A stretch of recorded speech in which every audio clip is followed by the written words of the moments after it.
Welcome back. We are back, Jimmy. Yep. Cheers, Kez. Good to We're be back, back. mate. Good to be back. You know, a bit of a mess around, hasn't it, these past few months, to be honest. But Yeah, no fault of our own, but it is what it is, innit? yeah, we're sorted now, aren't we? Up Yeah. at, we're at Emley today, aren't Emley we? Football Club, yeah. Couple of local lads at a football club. What's doing really well at the minute? You used to play my here, old didn't you? In stomping juniors? ground, yeah. My old stomping ground as a kid. Bit of history for Emley then. Obviously, had that great cup run in Yeah. FA Cup, didn't they? Yeah, mate. I was a You ball boy. Remember much of that? Yeah, all of it, to be fair, yeah. I mean, when they played Lincoln down at Town Ground, I was a ball boy there, and then we all got up bus down to West Ham to watch him down there. So, yeah, good memories of it, mate. Really good memories of it. Yeah, some good players for West Ham back then as well, wasn't Absolutely, yeah. Big John Hartson, were he playing? Yeah, Lampard, I think. Yeah. And they had a decent side out. They definitely had a decent team out. Went through a bit of a tough patch, and then, to now look at clubhouse. All stands been done out. I know, mate. Yeah, it's moving forward, isn't it? Nicely. Full credit to everyone behind the scenes. Marcus Pound, chairman, Andrew Paynton. They're doing a great job up at Emley, and long may it continue. Absolutely, It's great mate. for the local area and that. Yep, couldn't agree more, mate. Yeah, well, we're on with a bit of thanks and local people as well. Yeah. Big shout out to Chris Parker Roofing, who is based in Emley, just round corner. Chris has sponsored us now for a few episodes, and really appreciate it. You know, contact Chris for no obligation quote, and he'll get back to you. Based in Emley. Yes.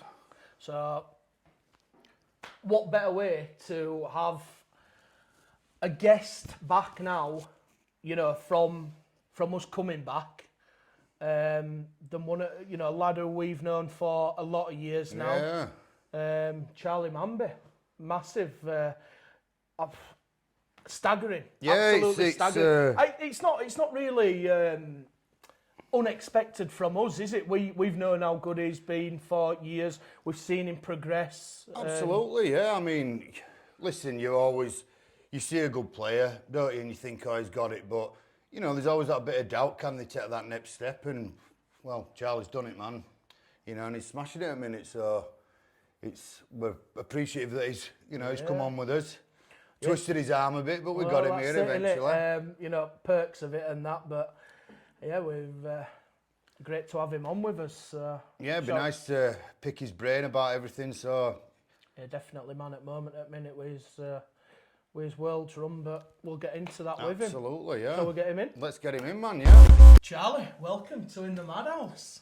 How are we doing? Thanks for coming on, mate. Thanks for coming on. A couple of lads you've Appreciate known it, mate. well for a few years now. Yeah, good to have you on, mate, yeah. I bet you didn't think you'd be coming sitting with us talking about darts, did you? Nah, At any point in your life? Of course I would. Yeah. I think we're all about 10 minutes away from here, aren't we? Yeah, well, down road, Local aren't we? lads. Have you ever played here? I don't know. I used to come watch all the time. Yeah. You know, like, I couldn't really do weekends then because they were always busy with darts, but I used to come all the time, like midweek, Thursday night game or all. Used to love it. It's decent up here now. Are you still on an eye from Worlds then, or? Yeah, kind of. I think I just had a lot of time now to settle down and, get back to reality a bit. So, yeah, it took me a while, like, 'cause, you just got that big buzz about you and everything went mad, so. You've had a bit of a rest, haven't you, after Worlds? You've not gone straight into it. You've sort of taken a bit of time, haven't you? And yeah, I think I needed to. I think, especially after Q School, when it wasn't much long afterwards, and they were like that's harder than Worlds in my eyes. Yeah. Everyone wants to get a talk out. There's that many people fighting for it. So yeah, I think after that were a long 4 days mentally. So I needed to have a bit of time off and away from it for a couple of weeks, and then back to it all now. Were it on last day you secured card as well? Yeah, last day. I played well the first 2 days. Picked up, I think, a win on the first day, and then I think I lost first round of the second day or something like that. So I only had 1 point. I lost 8 games to get through on the third day, which were a bit heartbreaking. But then I knew what I needed to do at the last day, still give myself a chance. And How then many points were you off that going into the last day? Were you in promotion spots, if you like, in green zone? No. I was on 5 points.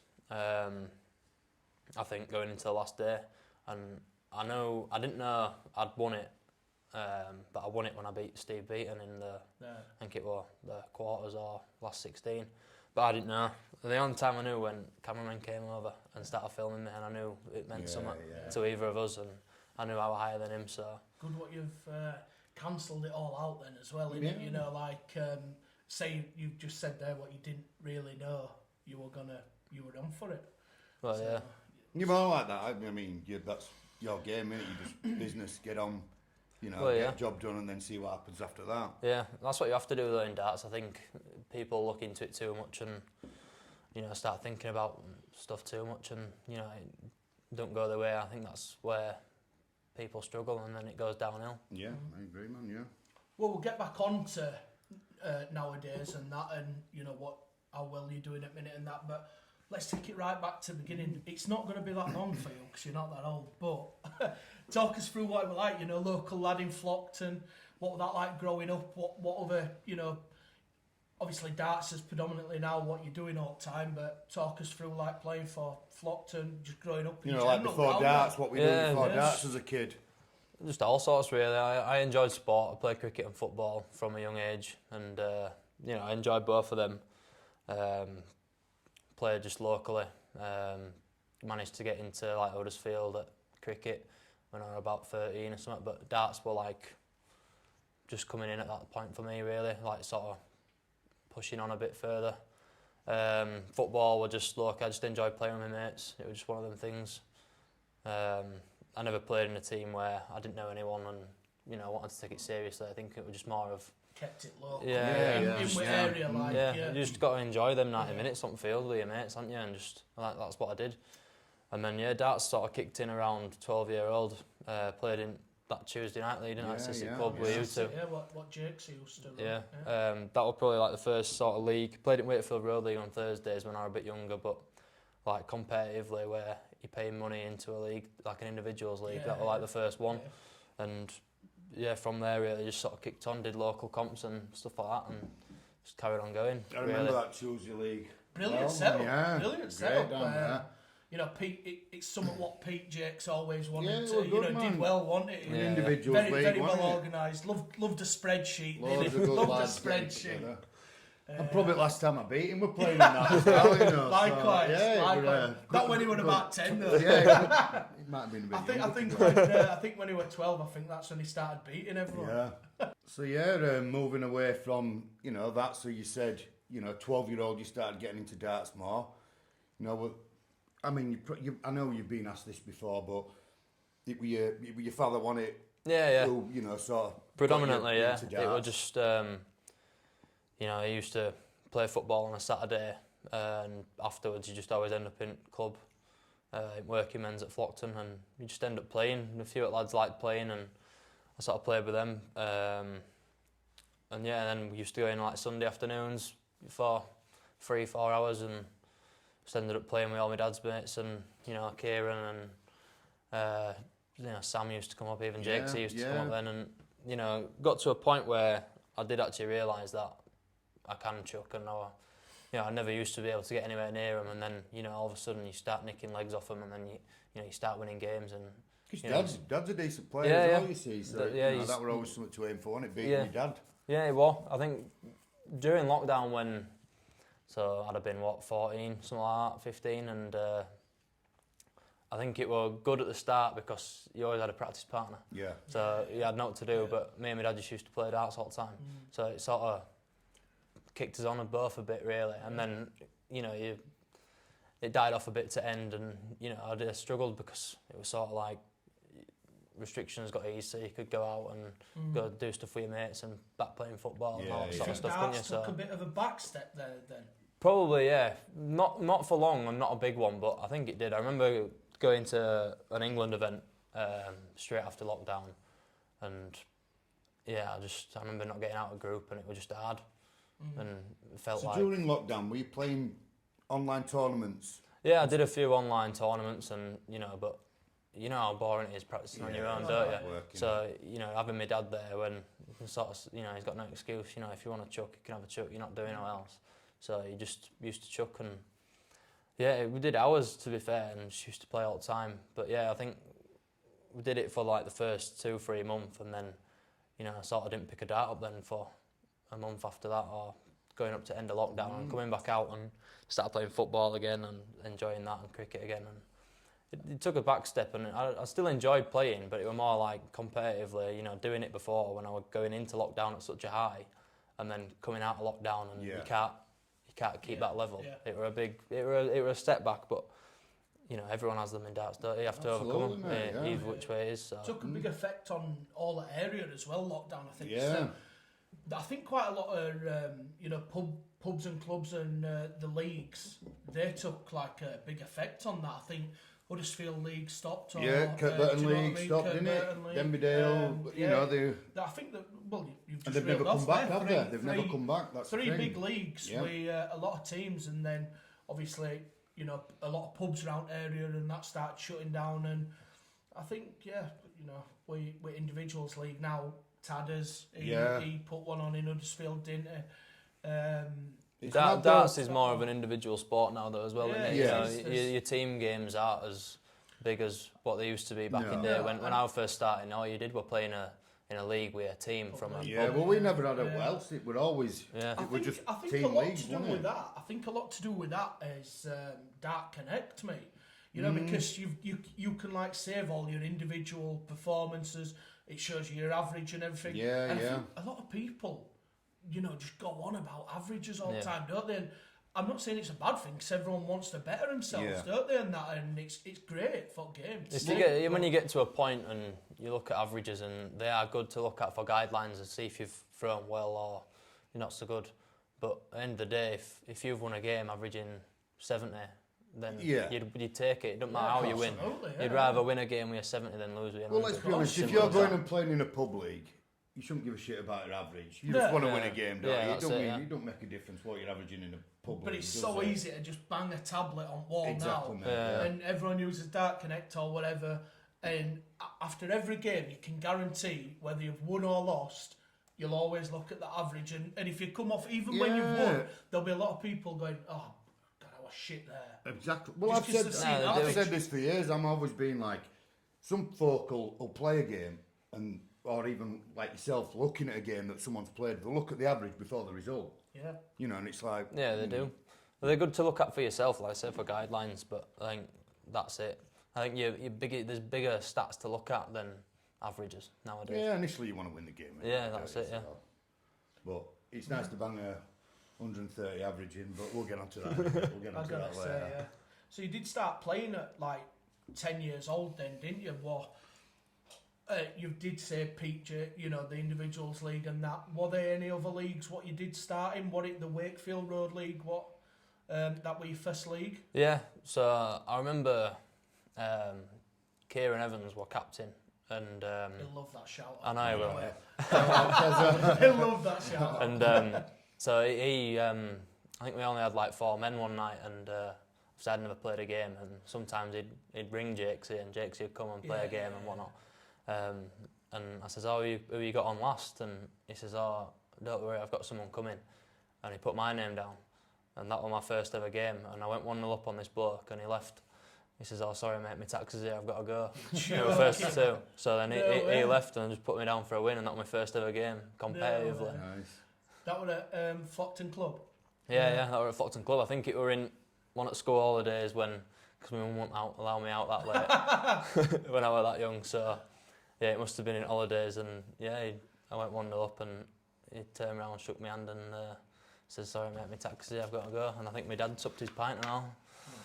But even now, like, you know, you're a professional dart player now. You've done what you've done now, and you're still playing local league. You still turn up for Flockton every Thursday, don't you? So that obviously is something you must still enjoy. You know, getting out locally and playing with your mates. Yeah, it is. It's, you know, you've done it for that many years that it just feels like a ritual now, and you just do it because you enjoy doing it. You know, a good group of lads, decent dart players. You're having a good laugh and a good chuck. So. And you're having a few beers whilst you're at it. So yeah, it's just a good laugh. You just have to take a few pictures with people now along the way, don't you, Charles? Sign a few autographs and stuff. So, obviously starting out, like, we've seen all videos of little playing on magnet board. I personally just used to have an old battered second-hand dartboard, playing on, kitchen chair. What can you remember when you first picked a dart up or in house? I don't know if we're in house or not, because we never really had a dartboard in house. I think we just used to throw at a club, and then obviously we got going a bit, and like I say, we were about 9 or 10, and just tried throwing on the top board, just on normal light, and threw a bit further forward, and struggled getting my darts out and all that sort of stuff. So I had to put a little board straight underneath and just threw at that for ages, and then I was playing on that against my dad's mates who were playing on normal setup, and then I got quite good on that, and then I think it was Richard Enstock. He took board down. He says, "You're not playing on that if you're beating me." So then I had to which is bound to happen at some point, and it was a good thing because I needed to learn. So I went to normal height, normal length, and just got going on there. Because you have just had a massive spurt in height, haven't you? Like, remember you probably didn't even get to that table, but now you're towering above me. That's a big thing in darts as well for young ones going through. If you have a big growth spurt at such a young age, and it can affect, because if you're a couple inches taller, you've got to adjust to that, haven't you? Yeah, totally. Yeah. So when you first started, and like you said, you were fundamentally from start of your darting career, you were playing against blokes. You weren't playing against other kids your age. You were straight in playing against blokes. Was that intimidating? How did you feel that, or did you just? I think it was like a relief of pressure. I think it was just like end of the day, you're a young lad going to get experience, and I think you weren't thinking that at the time. No. But I think it was just to go up there and throw, and just do your best sort of thing. And because they were only really Bradford darts where I started going to them, and there were youth events there. But that were only for a couple of years, and then just started playing men, because at the end of the day, if you're playing men and you're playing people better than you, then you're going to get better. You need to be playing the best. I think it stands you in good stead for future as well. Like I think you learn a lot of respect. Oh yeah. You were always a good kid, weren't you? You were never a dickhead with anyone at all. Especially when you're playing against fully grown men. Yeah. You can't act like an arsehole because you're scared of these blokes. Yeah. You know what I mean? Yeah. So. And when you were going to these events, like you just said, Bradford Darts in league and that, were there other kids playing in the league at the same time as you? Can you think, or were it just all blokes? And I remember going to first Bradford Darts that I went to, and it were at Beeston in Leeds. And I went there, and first ever youth event, and I drew this lad in first round. Never heard of him, didn't know anyone there apart from my dad, and I don't know if you were there, Jimmy, or a few people we went with, and never heard of him. Anyway, I beat him 3-1, I think it was, and came off, and I think my dad said, he says, "Oh, that's Mason Wilson." Right. Says he's like top at average in Yorkshire youth at the minute. I think you're a bit older than me, and I beat him 3-1, and then people were like, "Oh, who's this kid, and then played for Yorkshire Youth, and I played the first game in the reserves, and then the second game it was Mason who dropped out and said put him up on stage, and I'll play in reserves, because he says he absolutely smashed me the other week, his class, so fair play to him for doing that as well. And there were Mason Wilson knocking about, which is obviously James's nephew. Huddersfield great James Wilson. Good. Jammy Dodger. Had a really good career, did James. Mason's dad as well, Dave Wilson. Dave, cracking player, really good player. Yeah, they were always Mason, and then did a lot of stuff with Mason and Brandon Stockings from Halifax way. So there were them two I sort of knocked about with, and then obviously going into England Grand Prix and all the other youth events, they used to knock around with Littler all the time. So after this, straight away, you were, were it after these Bradford Darts, they picked you straight for Yorkshire? Were they snapped you, so I think I lost in second or third round of that comp that day to someone else in County A, and played well. I lost 3-2, and can't remember who it was. And then they just said, "Oh, do you want to come play next game?" So then I went, got a Yorkshire shirt, and played in reserves. I think I was about 11, average 60, and then Mason dropped out, and then I went up straight on stage, and then it died off to the end of it. I played there for a good couple of seasons, but I think you could qualify for World Masters then. If you won all your games at county, you qualify for World Masters, and I did that. And I lost in final at World Masters to Keane Barry when I was about 13, 14. So obviously when you were at Yorkshire, did you realise straight away, a couple of games, you know, you were one of the better youth players there? I don't know really if it was straight away what I realised it, but I think it was just belief in yourself that, you know, you've got a lot of work to do and just do it and you'll get there. And I think they put me in under 21s once when I was about 14 and they were one of my last seasons, and you know, I was youngest up there and played some lad from, I think it might have been like Tyne and Ware or something like that, but played them and you know, I won it under 21s and still at a young lad and played well. I think about an 83 average, 84 average. And how old were you? About 15, 14, 15. Yeah. That was So, never heard of that when. Yeah, so I knew that Yorkshire's got some talent in it anyway. That's massive talent pool. Do you know what I mean? So I knew I was up there with the best. Do you think like the county you've seen, the local leagues and that, do you think that really, you know, do you think you thought, God, I can do a bit here, and then obviously did you start then travelling bit about on circuit, on BDO circuit as it was then, or were it WDF? I can't really remember much, but yeah, I think it were mainly England events like England Grand Prix, and then I think the first one I went to was Selsey, and that were a WDF event, and then I think they did 2 a year, and I qualified through the England Grand Prix. It was like the match play, so I just did all that circuit really and qualified for a few other bits and bats, and yeah, just travelled around, did a bit of JDC here and there, but yeah, it was just a lot of travelling, and you know, it was hard because, you know, it's not like I'm a young lad. My mum and dad are having time off work and forking out all their money to take me places and that, so you know, but you know, thank God they did it, otherwise I probably wouldn't have been sat here now. Be paying them back Absolutely, yeah. So I mean, at this point, are you thinking darts as a career, or is it still a hobby for you? Yeah, I do still enjoy it and see it as a hobby, but you know, you've got to look at the bigger picture and sort of think, you know, No, I mean, like at this point, back when you're 15. All right, no. You know, are you still thinking? Would it ever crossed your mind? Yeah, definitely. Yeah. I think it would have done back then, and 100%. I think it was just one of them things where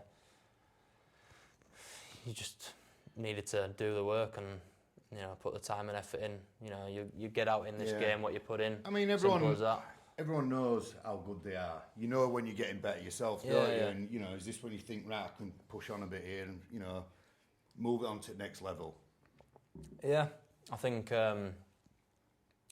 it just needed to happen, and you know, things just needed to sit in place nice. You obviously need a bit of luck in darts, as well, and you know, certain things happened where, you know, everything just sort of fell into place. You sort of think, yeah, you know what, let's give this a go, let's do this, let's do that, and just play as much as you can. I think I was sitting with GCSEs and after lockdown, and I was playing every night of the week. I think Monday nights we're at Dale League. Monday's what Dale League? Yeah. They were supposed to play every night of the week, weren't they? Yeah, Tuesdays Kirkburton, Wednesdays Penistone, Thursdays Town League, Huddersfield League. Every night a week, and you know, I did East Leeds money in, money out on Wednesday, and you won't get back home till, you know, gone midnight sometimes. And you know, I remember me head of year in Shelley College saying, "What's up with you? You look knackered." So I got in at about 1:30 last night, this morning, whatever it was, and playing darts. She's like, "Why so late?" You know, and so you need to stop. You know. So you'll never become over here with that darts. You'll never become over. You need to be reading this book. I remember they didn't let me have time off school to go and for England match play, and wouldn't let me have the one Friday off.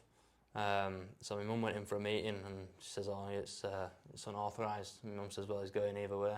And then I went and won that England match play that year and came back, and then called my mum in for a meeting week after and says, "Oh, he can have any time he wants off that." No way. Brilliant.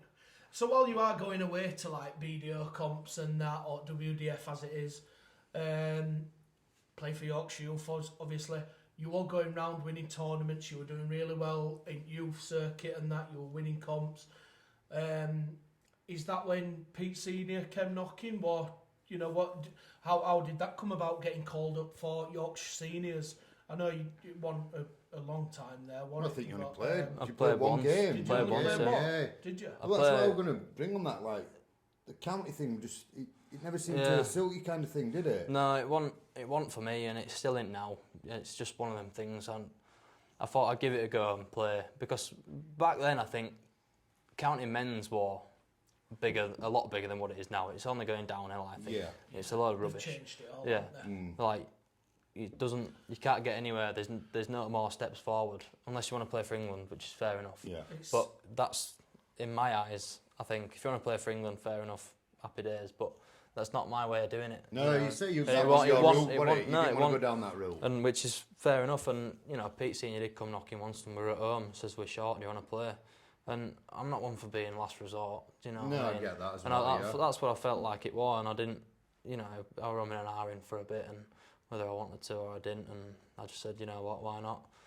I went up. I think we were playing Devon or Cornwall, and I lost, and then that's when we went into lockdown. So that we'd only, So that was my one and only other count, game, yeah. I think my honest opinion with county is it's great, you know, good standard, but it's an expensive hobby. It is. You know, when you're going around travelling, like you've just said, if Devon are in your league, or you know, it's a subsidised coach fare, I think, in it. You pay a bit less here and there, but Yeah. you know, when you're paying to go to places like that, then you've got your hotel, and then you know, it's one of them. Especially when you can't get out back from it. I think, you know, if I'm travelling a lot this year, which I'm going to be doing, and you are going to be spending money on food and, you know, travel and everything like that. Luckily, I've got a management company that does it all for me. But you still got your food and your drink and all that sort of stuff. It can get expensive, but at least you can draw a bit back from your winnings. Exactly, yeah. Do you know what I mean? I mean, where you're at now, there's big money to be had. Yeah, that's what I mean, yeah. So you've always, and even in development tour and challenge tour when I was going all there last year, and you know, you're travelling around a lot and you're spending a lot, but you know, you're getting a decent chunk back at it. I saw a little TikTok video that said your net worth's about £3 million now, Charlie. Don't know who's putting these out, man. I don't know where they're getting them figures from. I know, that's what I'm thinking. You might flop them for that. Obviously, it didn't really work out for you then with county, but would you say any of them senior players who were at county, who do travel the circuit, did any of them really take you under their wing at all? Or I think I played 1 year of youth with Tom Sykes, and then obviously I played that one game where there were a few of them, but they still play now, and they don't get out of that loop of county. Do you know what I mean? Play Super League, play county. That's their way of doing it. I think some people have, you know, who have played county and sort of they've realised, haven't they, and they've sort of said, you know what, I'm not playing that anymore. I'm doing the PDC circuit. Yeah. So Tom Sykes did it last year. He's got a tour card. Sam Spivey came close this year, and you know, I think they realised that, you know, it's not what everyone makes out. It's a good laugh if you go in with a group of mates and that. Then yeah, you know, weekend away, isn't it? So you were seeing it more, looking into the future as more of a career. Yeah. You thought this isn't the way I need to go. Well, if I no. want to be a top player. Yeah, basically, yeah. Because you can't, like I say, you can't get anywhere from that. You know, you play for England. It's right mentality. Of course it is, I mean, you know. listen, it's not for everyone, is it? But look, some people love it. Fair enough. The thing is with you, Charlie, as well. Like, you know, from a really, really young age, we had likes of Brian Ellis and Pete Jakes playing with us every week. Who, I mean, them two were stalwarts.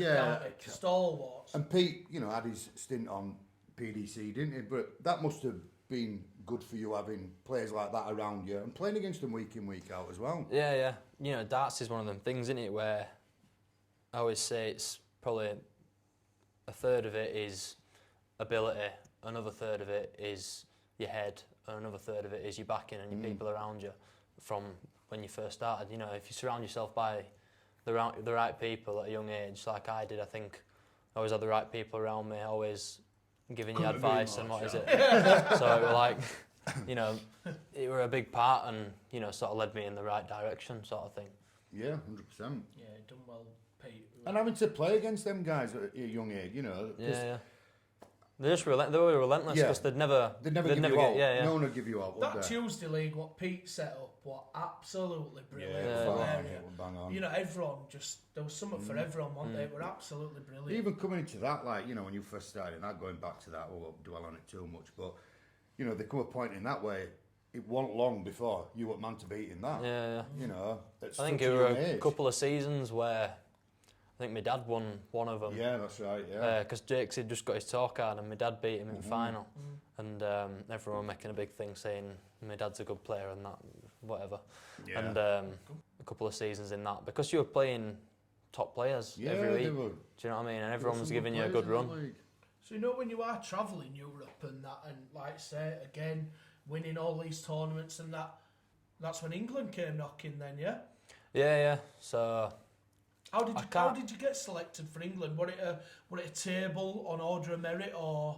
do you know what? I think the year before I got picked, I won the match play and the pentathlon. Oh, yeah. And then I think I did quite well in rankings through all Grand Prix, but I think I missed a couple. And I didn't get picked, which were a bit heartbreaking because that's one thing I did want to do. County was not bothered, but if I were going down that route, then I'd love to represent my country.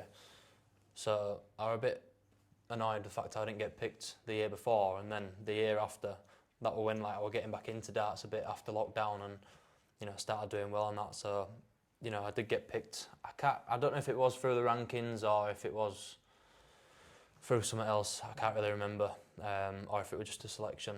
But yeah, I just remember. I think it was my mum who got an email and just said, "Oh, you've been picked for England, but you have to go to, I think it was Wales for Tri-Nations, and then it was Budapest for European Cup." Yeah. So yeah, that was good fun. You know, I still to this day don't think that England youth team. I don't think there'll be a better one ever. No, There there's some names in was that a one. bad partner who you were with, wasn't there? There's some names in No. that. Told Luke Littler. Is that your first, when you came across Luke first time? I've come across him like throughout the circuit here and there, Yeah. and obviously I was giving him a few good games. Lost to him in a JDC final, missing a few match starts, and then he took out like a big finish. And you know, it was sort of like we had respect for each other because we were both bouncing off each other, and you know, a lot of games where we were like, you know, it could go either way. This and you know, probably sometimes two best players in the room, sort of thing. And even now he speaks highly of you, doesn't he? You know, Yeah, he's yeah. always got nice things to say about you. You know, he's just So, yeah. he But then knows, I got he knows on you're with coming for him now, doesn't he? yeah. But then yeah, I got on with him mainly through England as well because you spend a lot of time with each other. You know, you only playing darts, especially in Wales. I think we were there 3 days and we played darts 1 out of the 3 days. So then, you know, you got to know each other and, you know, just...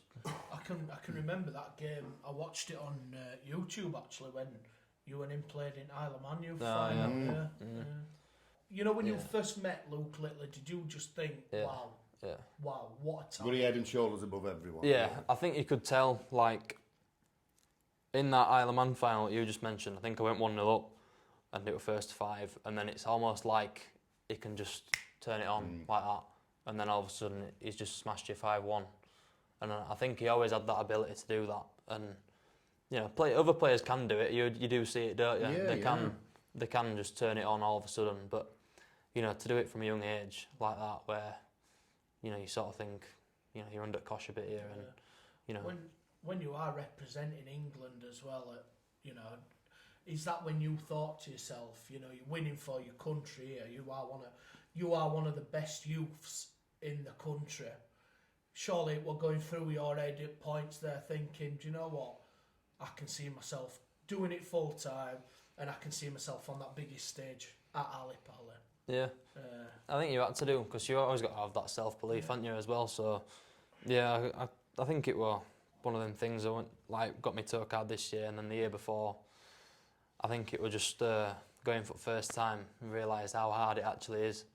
And anyone who gets a tour card through Q School you know, they're a good player. Yeah, they have to be because it's brutal. It's relentless. If you're not hitting a 90 average consecutively, you're really struggling. I mean, we've been a couple of times. I mean, listen, we've been there because as mates have gone, we thought we'll pay a few £100 and go down and have a piss about. And even then, you realise, Jesus, this is hard work. When you're losing first round every day, it feels it's hard work. So, you know, when you're like yourself getting to latter stages, it's relentless. It's just like, because, you know, I think the 2 games that I lost, you averaged 96 and you didn't play 95 or something. Bad, and it were like 9 times out of 10 you're going to win. Yeah.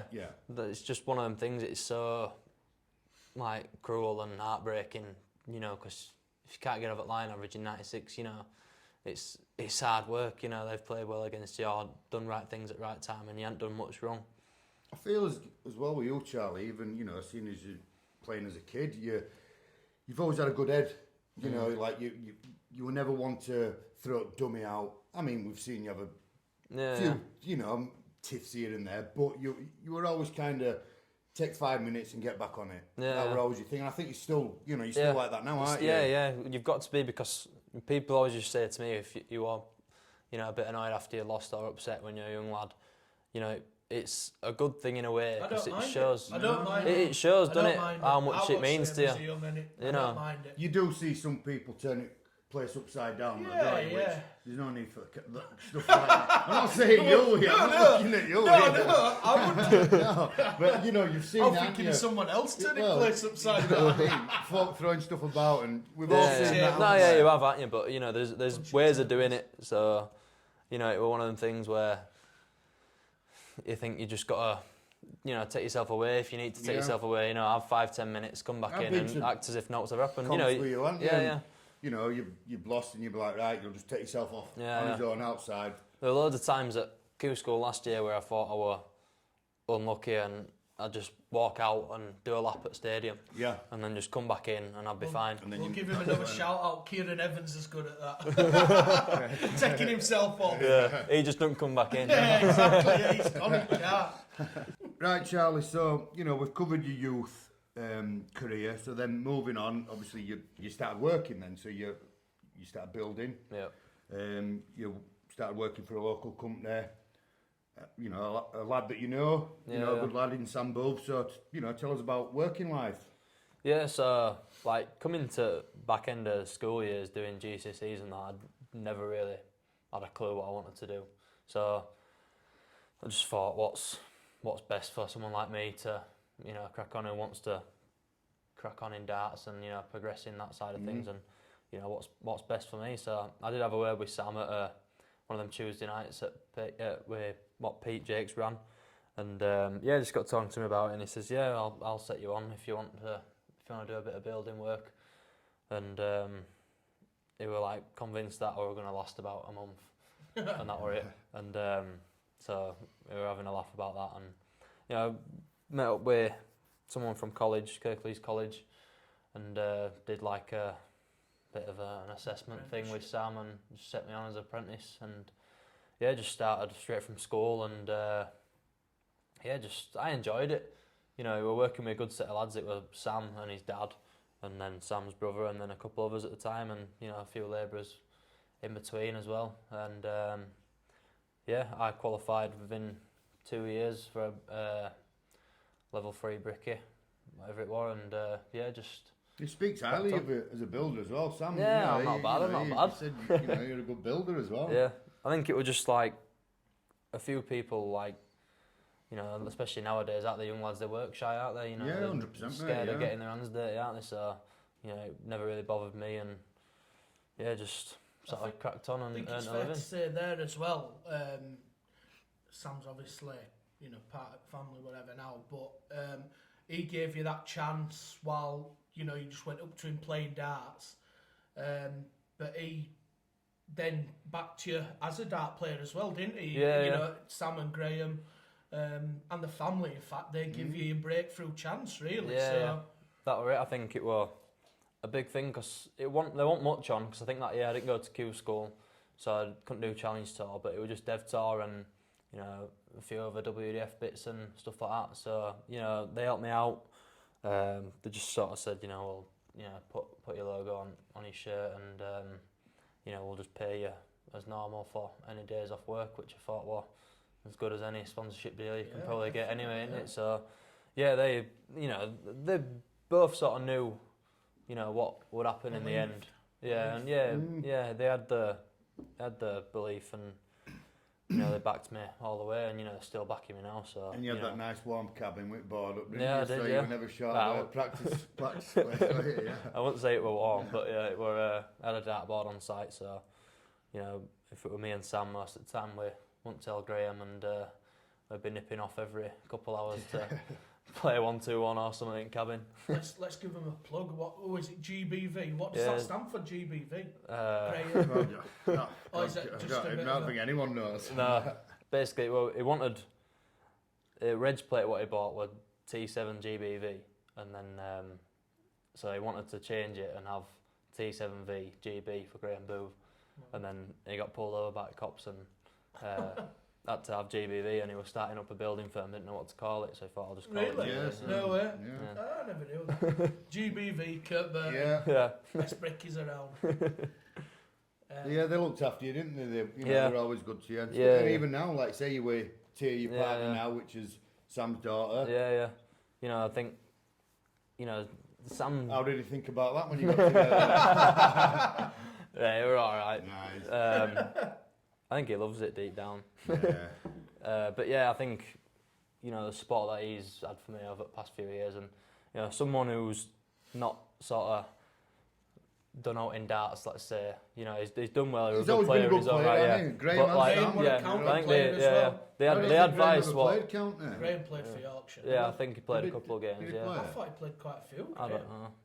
I can't remember. But Graham played anyway. county 1,000,000%. But yeah, I think the support they had for me were great, and I think the advice what Sam gives even now, it's as good as anyone else. So and now there's Tyler, Sam's son, young son, who really looks up to you, doesn't he? And Charlie plays with Tyler all the time, and Tyler's coming on now. I remember him from jump. Tyler's kind of like you now.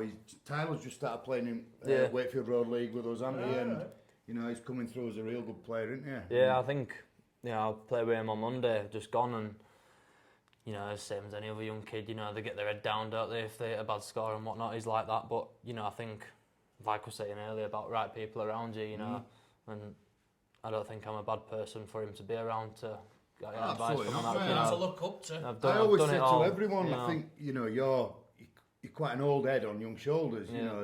You're only 20 yourself now, but you seem to have been around a bit, and it's been always been around older people anyway. So it were like you've matured a lot. A lot. Yeah, you grow up quicker, don't you? It's absolutely in working men's clubs, and You're saying like we've just said, Sam, Graham, and family. They looked after you, they helped you financially, achieve your dream where you are now.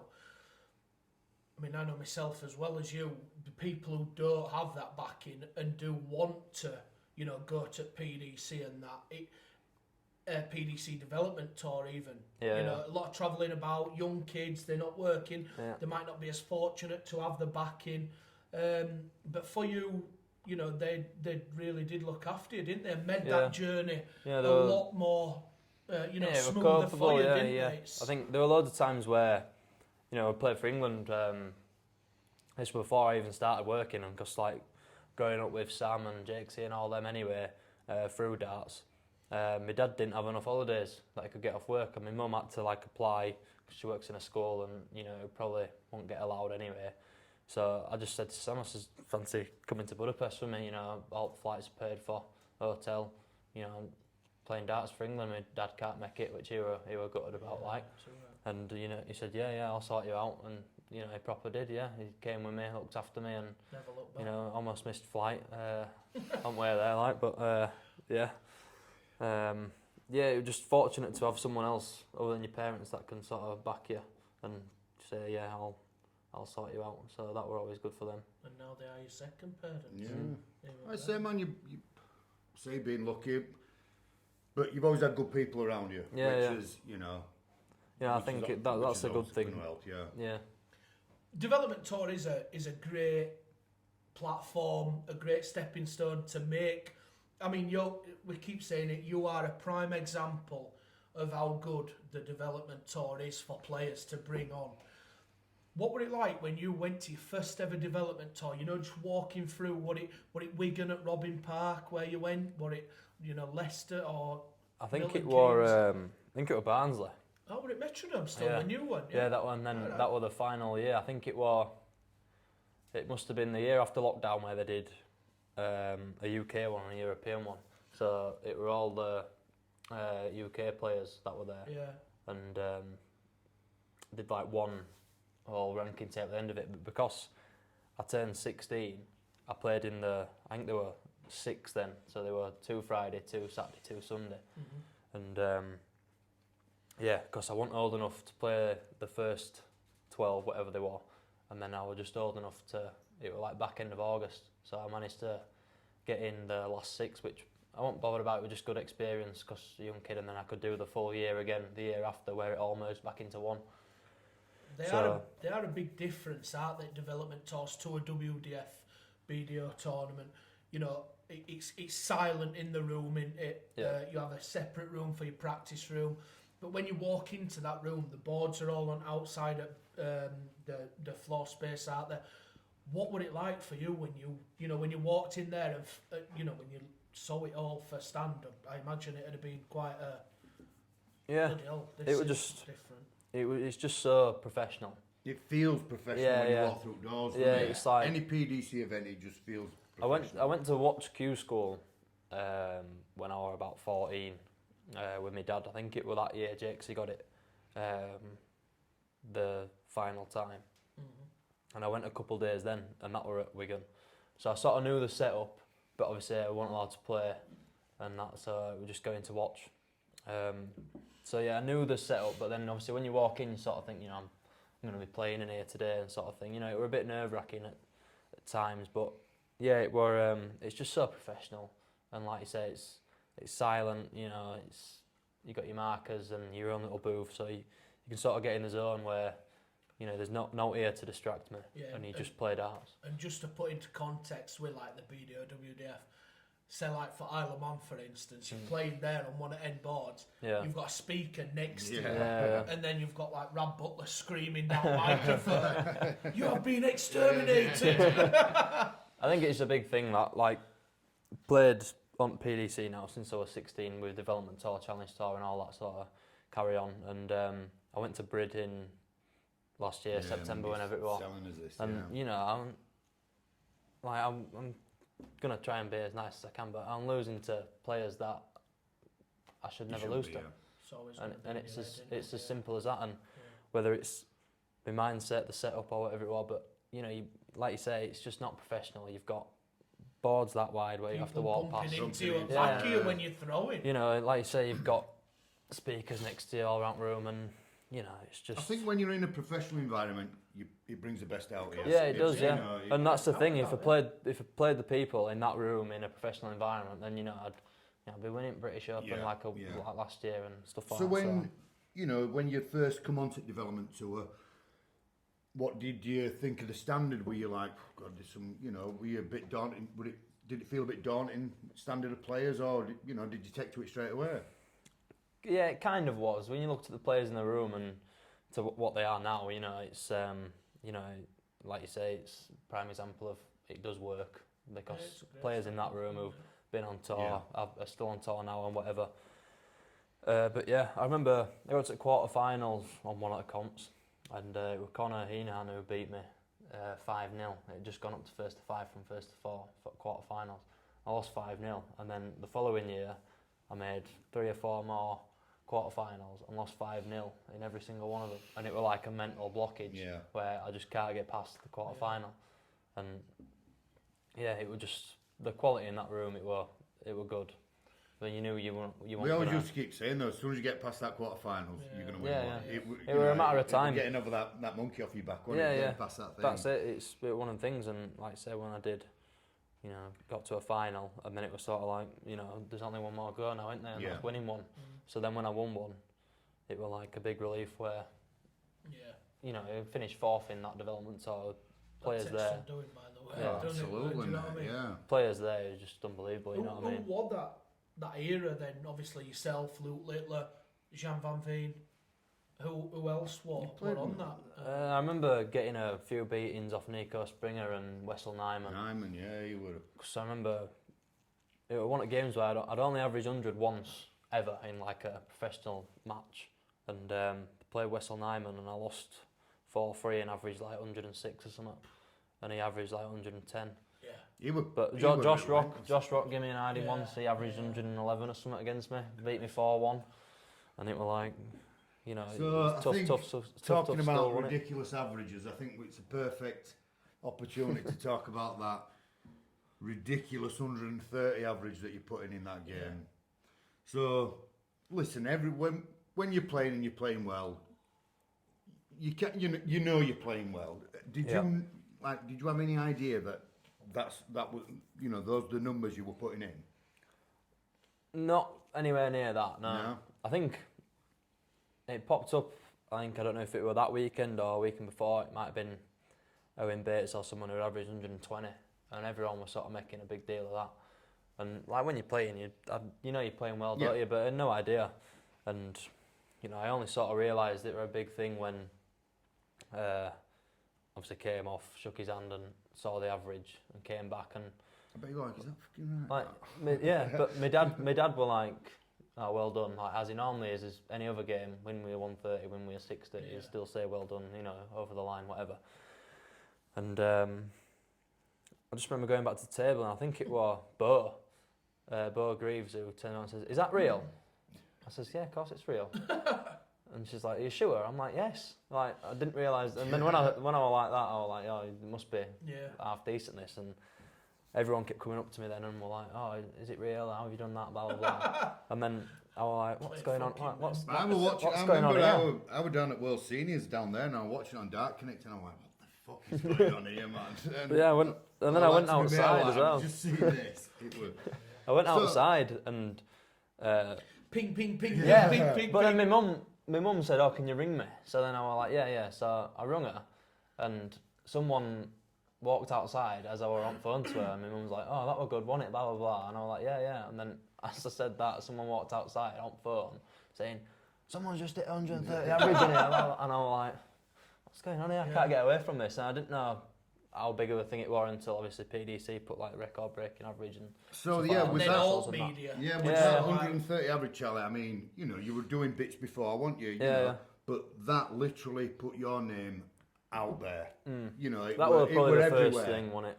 Because like playing for England and doing everything as a young one, like I never got as much exposure as everyone else. I think obviously Littler got. He won everything when we played for England and stuff like that, and we were winning everything, so he got a lot of exposure. Thomas Banks, what's same, and Archie Self for like a 12-year-old getting to finals of youth events, playing against 18-year-olds, and banging in 90 averages, and I just sort of, just this good player, but like going under the radar sort of thing, and then that was the first thing that, like you said, sort of. I mean, you were everywhere after that, weren't you? With newspapers, radio, it literally got everywhere. That. So that. I mean, that propelled you. Yeah. It put me on the map. Yeah. Sort of thing. People sort of knew who I was then. It's a shame it kept like getting overshadowed by because you'd beat Luke Littler's average. I mean, you'd done it, but there were still pictures of Luke Littler. Yeah. Do you know what I mean? It was. Well, that's what they do though, don't they? Because people they just click. But they I don't click think on it it. did you any harm. I think it. No. That's what it is, People isn't it? know Charlie Manby is now. So then you obviously qualified for your first major, which was the UK Open down in Minehead. Didn't go to plan, but that was your first major. Yeah. Were you nervous? I was nervous, kind of. It was like, a new place, new surroundings, new players around you and stuff like that. And yeah, it were a bit nerve-wracking, but I think the worst thing I did was I played on them boards 3 to 8, didn't I? And I walked out there first thing when I got there in the morning, and obviously big room, 4 dartboards, no one in the room. Just had a walk about and like think, oh yeah, there'd be a few hundred people in here, and then it's just a curtain where you're in the practice room, isn't it? And then you just walk out and you go to the boards. So then that was the only time I ever looked at it, and then came back in, you know, had a practice and whatnot, and then PDC official says, "Oh, you're on now. If you want to head over to board, it's just end board."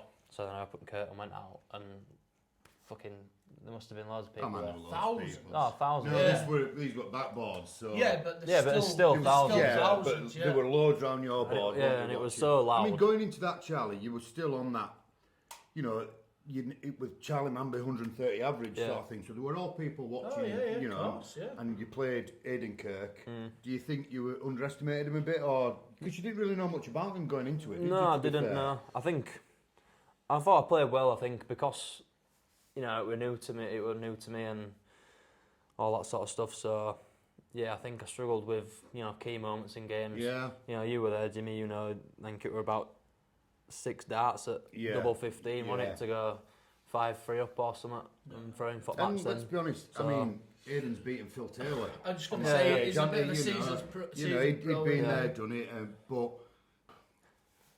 Yeah, I didn't show me setting up. No, you didn't, mate. You know, still... It were just certain points in the game that just didn't go your way, did they? Yeah, so and you know, if they drop in, like you say, you know, darts, don't you? You can go one or two ways if they go in, don't they? So, but yeah, it were a good experience, and you know, I can't wait to go back in a month or so.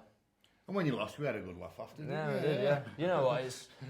People always say, don't they, say, oh, what's best major to go to as a fan and watch and everything, and everyone's like, oh, Ali Pally, you know, Premier League for, you know, local area and stuff like that. But Get your UK sins to Open, mine, Ed. yeah. Get your sins down to mine, I mean, it's a trek for us, isn't it? Try But- that. Oh, you won't regret it down there. When mate. is It's it? Next brilliant. month? Yeah. Yeah, I March. shouldn't have so much on that. I couldn't with that. But yeah, if you go in as a fan, I'd go to UK Open, because you get a ticket in and you don't have like set seats on that Friday. You just walk around, boards 3 to 8. You know, players that you have on there Friday night as well, which they're just there, out there playing. Yeah, just wandering about. Aren't you? It's great, man. Yeah, it's just a laugh. Yeah, man. Yeah. You're still recovering from how much it cost at Ali Pally. Don't start with that. We'll get to that. But did you feel any added pressure going into that first major at UK Open? Not really, no. I think like no one adds pressure on me. It's always myself who sort of says, you know, certain things in my head which do add pressure on. But you know, I think there were no pressure. I think it were more just timing and, you know, doubles here and there. Yeah, it was just one of the things. But you know, because I went there on a high, didn't I, straight after that 130. Yeah. So you know, I was buzzing to go and just play anyway. So yeah, it was just enjoyed it, and you know, I can't wait to go back. Do you think qualifying for that and then being part of it, do you think that then kind of like set you up to, you know, obviously progress to now? I think because last year was like UK Open and World Masters qualifiers and getting invited to a few Pro Tours and stuff like that. I think it was a good thing to happen to me for this year coming with all the Pro Tours and obviously all the other stuff to come with it as well. So I think it was just a good year to get a bit of experience doing it and then not worry about money on your rankings, defending money or all like that, and just give it a good go. I think that's why the Worlds were just such a free shot as well, because that was, you know, obviously if I'd have won another game, then it, you know, I'd have got me talk out. Yeah. You know, 2 years' time, I'd have had 100 grand to defend. Do you know what I mean? Yeah. But I think it was just all a free shot, and I'm saying the same to Nathan Potter. So he's on our management, and you know, good lad is Nathan as well. Yeah, good lad, good player. You know, player as well. He's got the ability to get a talk card, and he just needs to have a year, sort of like I did last year, gaining up experience, handling the pressure, you know, speaking with the right people. You know, I spoke to a sports psychiatrist woman, and you know, certain things what, you know, helped me with as well. So, you know, if he can do that as well, I think he'll push on as well. Yeah, I think we should just touch on your management companies, LSM, that you're under now, Martin and Lee. Yep. You know, I think you couldn't be with a better group of people with them two. They you know, they must have helped you a long way, like, you know, push you to the next level. Yeah, 100%. I think for someone, you know, locally like you lads, you know me for ages, you know, you're always going to back me and stuff like that. From two lads who set up a company and sort of having a go, and sort of said, this lad looks good. They didn't know you from Adam, did they? No, they didn't. And for them, two sort of random people essentially to say, you know, we'll back you, we'll send you to all these events and stuff like that, you know, it sounds a bit dodgy, doesn't it? But it's... Santino Brera sounded dodgy.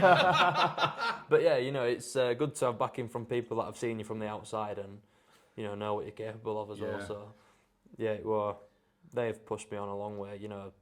I think it's the best motto in darts as well, you know. Minimise pressure, maximise potential. Yeah.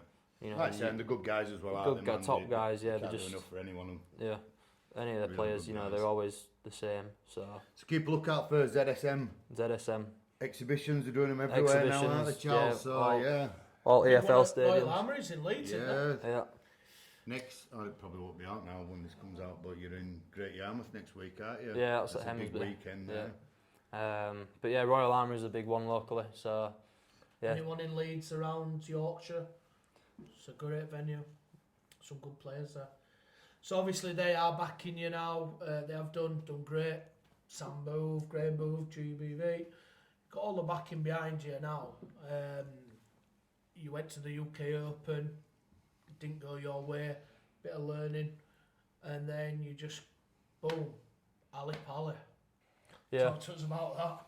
Well, I'll just say about, you know, it were last weekend at Development Tour, which were key because it were like, there were a tour card and a world spot up for grabs, but world spot were more gettable because I think there were 3 world spots given and only 2 tour cards. So I think going into that weekend it was, you know, there were a lot of nerves to be fair. But yeah, I think I can't remember what happened. There were it was the Sunday, I think, was the final day. There were 2 comps because the World Youth were on the Monday, and I were 2 boards down from Jürgen van der Velde, who were behind me. With fly spray. Yeah. And he had Bo Greaves on his board, and I think Jamai van den Herrik was below me as well, and he lost it first round.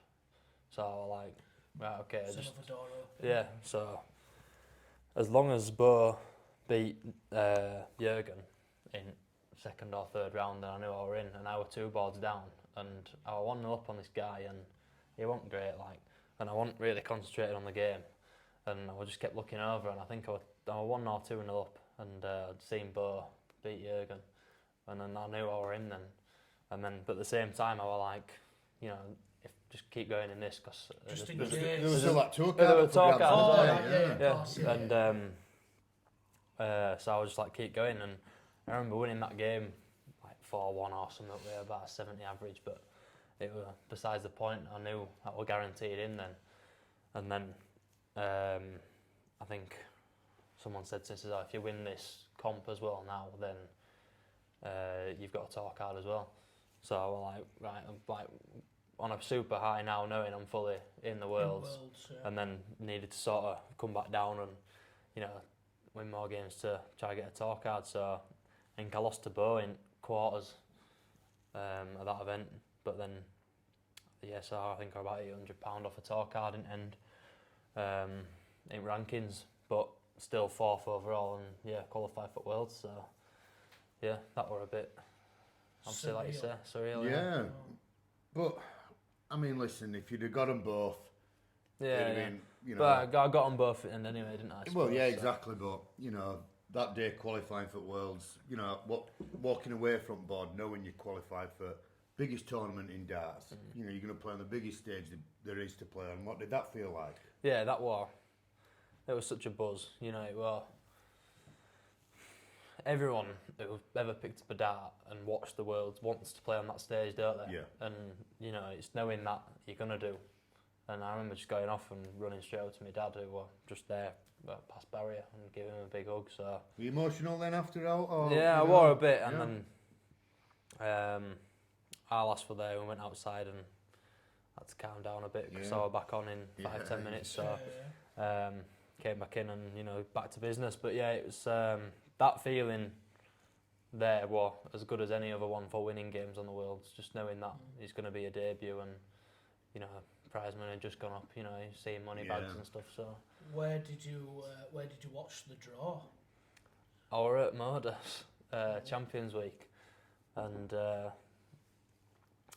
we all went to a pub afterwards, had a few beers in there, and then found out that they didn't have Sky for draw, so we went on to another pub and watched it in Portsmouth after Group A. Must have been a Tuesday or a Wednesday, so there were a group of us watching it in there. So yeah, you know, the draw was a big thing as well, but at the same time, you know, you're bound to draw a top class player anyway, won't you? So Yeah. Because you've just said there, Modus. Obviously, you want Modus as Yeah, well. I think we should touch on that a bit. We haven't Yeah. really touched on Modus at all, have we? You obviously been to Modus quite a few times now, and then you won it 2 weeks before Ali Polly. yeah, something like that, I think. Yeah. So it's That must have been a big great confidence. bit Yeah, of into it, yeah. It's great confidence, but it's also a great bit of prep for worlds as well, isn't it? You know, And a bit of nice bit of coin as well, wasn't it, Charles? I think Modus it's hard because, you know, are in Group A, so you've got Monday, Tuesday, Wednesday, which are all sort of, you know, you're going to get another chance if you don't get through anyway. And I think you know on the first day how you feel and how you throw, and whether that'll determine if you're going to get through Group A, because there's only one winner. So I didn't feel great going into that week. I don't know what it was. I think it was just being away a lot, and you know, you're there for another week and you're on your own sort of thing. Yeah, that comes with it though, doesn't it, I suppose. But yeah, and every time I won Group A, I've never won a finals night anyway.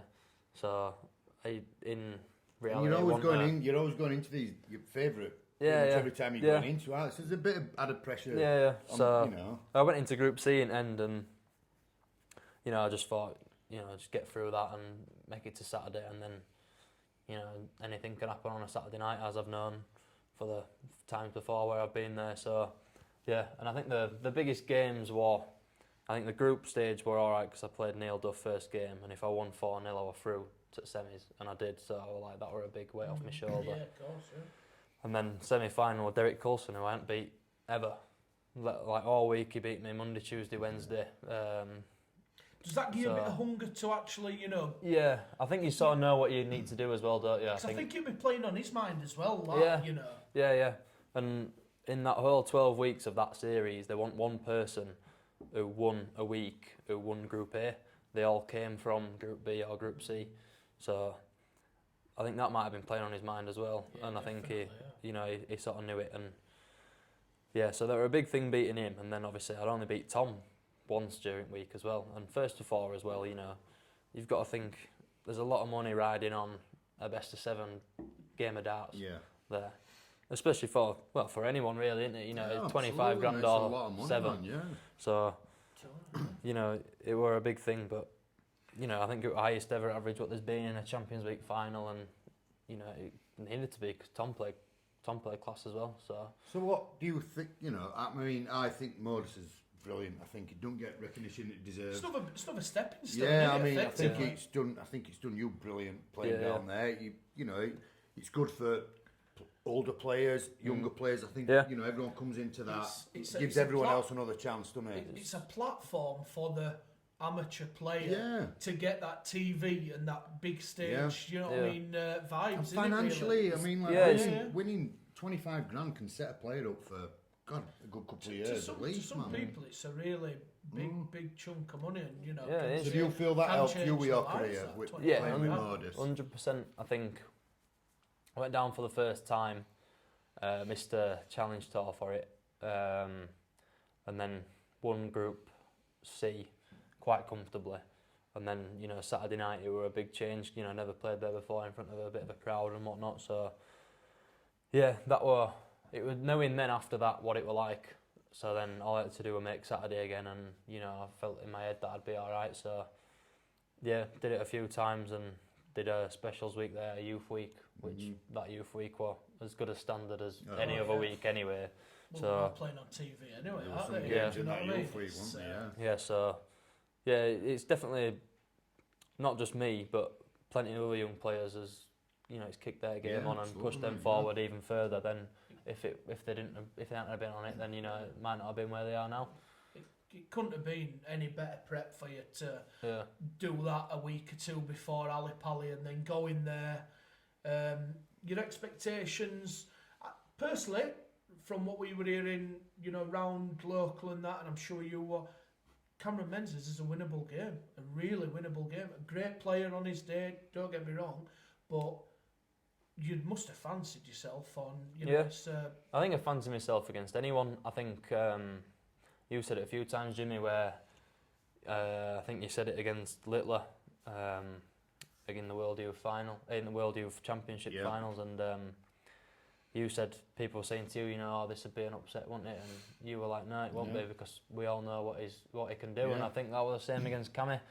You know, he's got the experience up there before and that, but you know, we all know what Cammy's like during games. So, you know, I knew that if I could get in front or keep with him at least, then, you know, I'd give myself half a chance, and then at least you can say, you know, I can say I've had a chance. Do you know what I mean? We said all through your Charlie's World Championship run, like we were there every game, and you know, people are, he's brilliant. He's been brilliant. And look, listen, he was brilliant. I want but, though. Like, we knew it, like, you know, these people, like, you've not even seen him. He's not even that. That's not even 20% of how good he is. Yeah. But you know, you're playing on biggest stage, so he's going to be added pressure. Exactly, but I think you always take positives, don't you? You know, if you can win on biggest stage of all, playing your B game, then just think about when your A game comes out. And like I kept saying after every game, every time I get interviewed, I was like, just wait, because when that A game comes out, you know, there's going to be something coming. Yeah. And you know, it never really came out of me, but you know, there were glimpses of when it happened. Yeah. You know, then against Ricky, the scoring power was unbelievable. You know, doubles didn't go, and that's just the way darts is. But if doubles go, you're averaging way over a ton. And I know it's just averages, but you know, that's what sort of level I'm at. So you did beat Cameron in end, bit of afters, whatever. That's gone. You then played Adam Cerveda, American. He played quite steady in his first round game against Matt Campbell. Yeah. I don't think Matt Campbell played all really to what he can. You're a big favourite in that game. How did that affect you? You know, going into that, did you expect it to be as easy as it was, or? No, probably not. Because if you looked at his average and his stats from the first game and my stats from the first game, there wasn't really much in it. So I knew that I still had to be on it. And I think during them first two games, after them first two games, I learnt a lot about myself as a player as well, knowing that, you know, I've been behind against Cammy and coming back and fighting back to get back in front, and you know, having the bottle on that stage, you know, and then against Savada it were like, you know, key moments in set play, you know, first to three every time, essentially. So there's key moments where you're like, it was like 74 to win first set, where he sat on 96 or something like that. You know, key moments where you sort of think to yourself, you know what, needs to go, and it did go. So yeah, you learnt a lot about myself, knowing that I can come up behind and I've got the bottle on stage, and knowing that I'm a good front runner, and knowing key moments in darts. I think as well, what we found being down there watching you, Charlie. Look, listen, we've seen you play, like say, from 10-year-old, and you're a cool player. We never see you get, you know, giving it all big uns on stage. Well, not on stage, but in a game and stuff like that. But in them worlds, it felt like something was coming out of you. It looked like you were really up for it. And you know, when you were winning them critical moments in games, you were giving it all and stuff like that. So was that like just a natural thing that came out during your world run? Kind of, yeah. I think the times where I did give it big, and then, you know, I think it needed to come out of me. Yeah. And it's simple as that, you know. Some players need to do it, and you know, some players don't do it. It's how different players are. But do you know what? I think I did it at the right times, and I think you said afterwards, after the first game, you said you knew I wasn't nervous, because from dart one and first leg that you won, and you're giving it a bit, you know, it's like you just feel comfortable straight away, man. And I felt comfortable, you know. Yeah. I think going up on stage before everyone came in and having a chuck were quite good, because I thought this venue were going to be absolutely massive. And in reality, yeah, it's very compact. It's big, but looks a lot bigger on TV. Yeah, it does. Yeah. So it's like it's probably bigger widthways than They lengthways. changed it round. They used to have it lengthways, and then they moved it round to. Well, they're moving it to bigger hall next year as well, aren't they? So got a few more folk in there. But yeah, it's like all the tables are really thin, so then they fit more people in and that. So, but yeah, it's not actually. It's loud because it's such a small room with that many people in. So but it's not actually that big. You know, like you walk on. I can remember you saying you felt a bit more nervous for your walk on than getting up there. What talk us through from that walk on to getting on stage? You know, for the first time.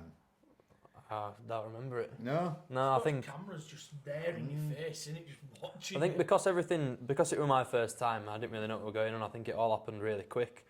So like, all of a sudden you go up to that back room. I leave you guys in the players' area door, and then I go up to back room and have a chuck in there. There's 2 boards, so me and Cammy are in there, and then they said, "Oh, you're walking out first.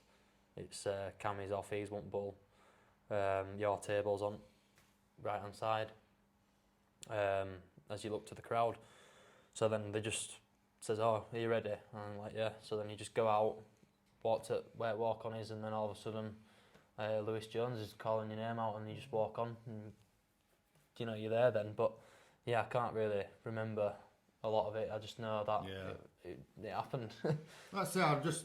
We won't touch too much on Cammy's situation after that game, because listen, you'd won your debut. It were all about you. I think some of it got taken away by what Cammy did, but Cammy did reach out to you after that, didn't he? Personally, which we all said that were a fucking great thing to do.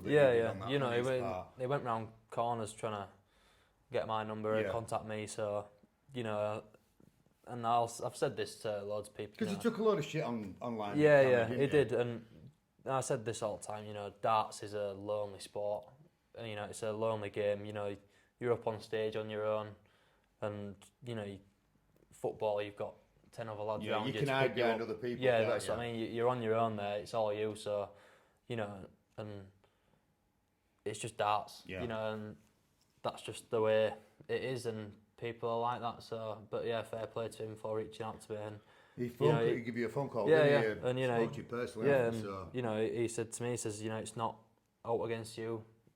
It's just the way I am, and he says, he's working on it, and fair play to him. Not many people won't even know about that. People don't see that side, do they? And they just they what they want. But yeah, it's a lonely game. You're on your own a lot. You travel a lot. If you're one of them people that wants to keep yourself to yourself, then you're on your own a lot of the time. Yeah. So.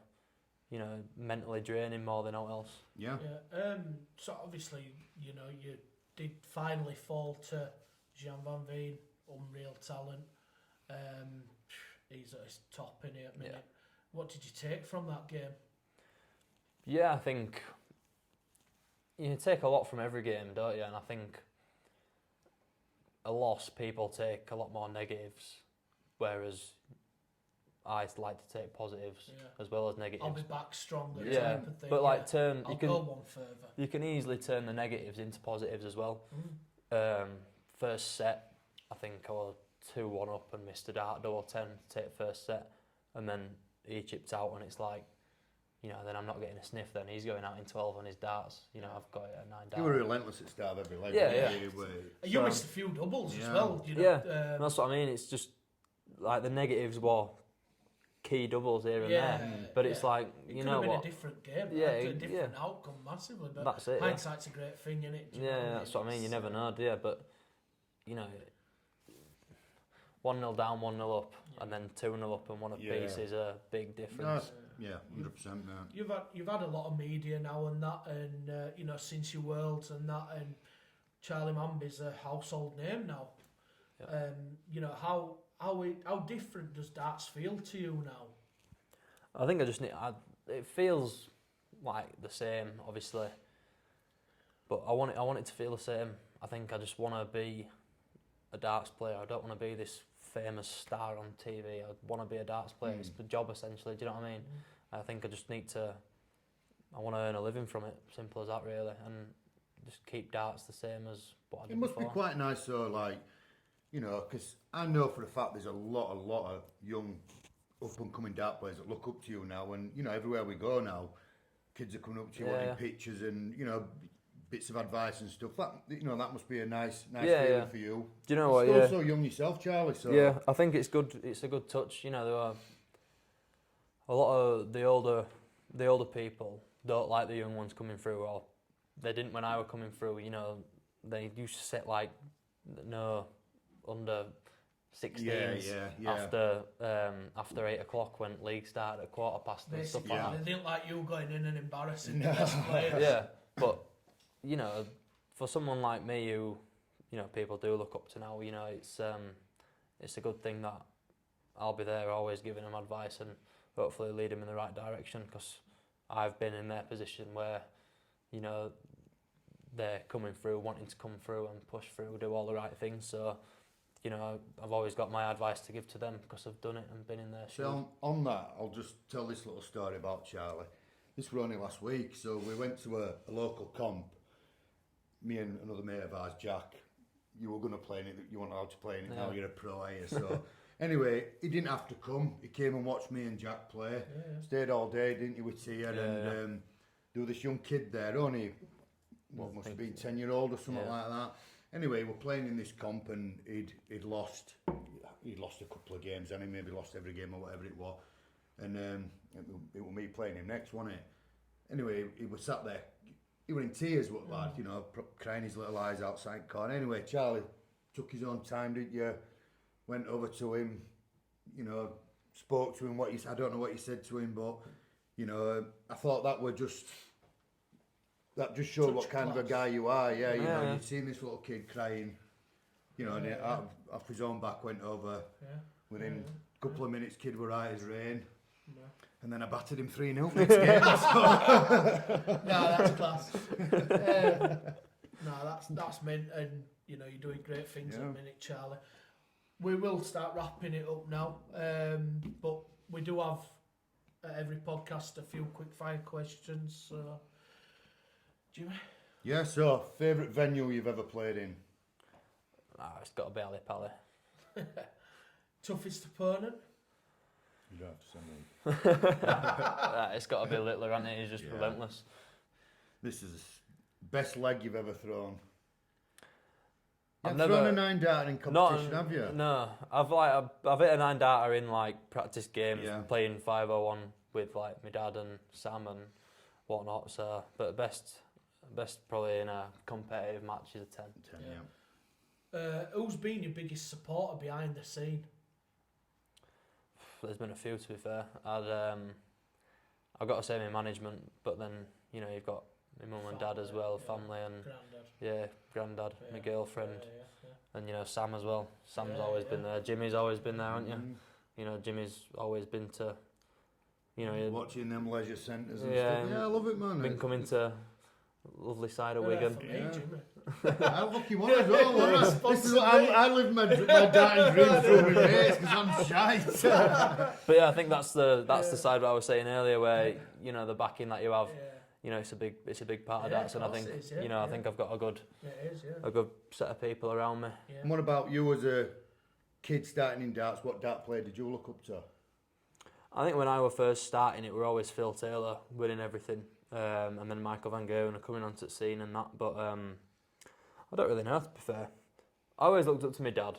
Yeah. Because you two both know that, you know, if Jace were to play here today and win, lose or draw, he'd come back to the table with the exact same face. Yeah, you wouldn't know, would you? Exactly, so I think... You don't, It was strange to see your dad get a bit emotional when you're watching you at Worlds and stuff, because you don't see that from your dad. He's no. That one Nathan's fault. Yeah. Nate's a good lad. Yeah, Nate's a good lad, yeah. So if we rounded it off then, what's the best advice you can give to youngsters? You've been there not long ago. What's the best advice you could give to youngsters now, starting up? I just say keep practicing. Don't change your darts too much, because I think that's all young ones do. Changing setups all the time, different darts. Buying darts that are like stupid amounts of money and thinking that they're going to be as good as you know, if they're buying Littler darts for 100 odd quid, thinking they're going to be like Littler within the next 2 or 3 years, it's down to them. But I'd say the main thing is just keep enjoying it. That is the main thing, because there's a lot of darts players on the older end of that total that I know for a fact don't do it out of enjoyment anymore. They do it because they've never done anything else apart from play darts, and they haven't got anything else to do. So I think it is more of a chore and a job then. Whereas like if I do it as a job but I keep enjoying it, it doesn't seem like a chore or a job. And I don't think we could, you know, finish this podcast without saying, obviously now, Charlie, you're a tour card holder, you're a professional dart player. What are your aspirations for your next, whatever, you know, let's just say this first year on tour? I think first year on tour it's a difficult one. I think I want to climb up the rankings, but then because it's over a 2-year cycle, I'd like to be in top 64 and retaining that tour card in 2 years. That's the main aim. Do you think in yourself you could win a pro tour this year? I don't see There's no stopping you? There's no stopping me, no. I don't see why not. And I think, you know, people probably could say I can, 100%. I think floor game's a lot different to stage games for some people, you know. So, yeah, there's no stopping me. Absolutely not, mate. Nice. Well, for his first podcast back after a while, I think that's gone brilliant. Jimmy, cheers, mate. Yeah, cheers, Charlie, man. great to have you on, mate. Cheers. Thanks Pleasure, very mate. much. Thank you very much, Charlie. Stay tuned because we have got the 9 dart challenge next. Yep. Stay tuned. Right, this is Charlie Manby's 9 dart challenge. Game on.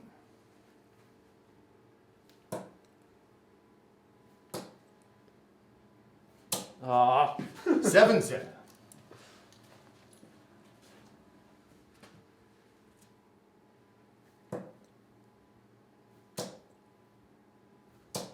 $140.